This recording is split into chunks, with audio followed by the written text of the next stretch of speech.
স্বামী গৌরীশ্বরানন্দ বর্ণিত একটি ঘটনা। আমার সৌভাগ্য হয়েছিল মায়ের পায়ে বাতের তেল মালিশ করে দেবার।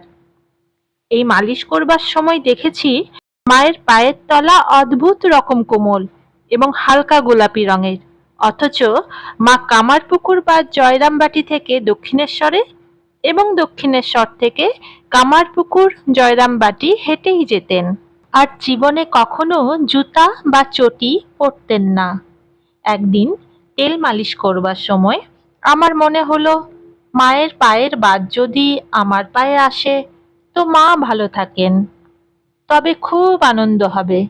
এই ভেবে মায়ের পায়ে হাত রেখে আমার ওই হাতের কনুইটি আমার পায়ের হাঁটুতে ঠেকাতেই মা আমার দাড়িতে চুমু খেয়ে বললেন, ছি, এসব কি ভাবছো?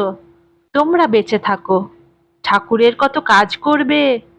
আমি বুড়ি হয়েছি, আর কতকাল বাঁচব।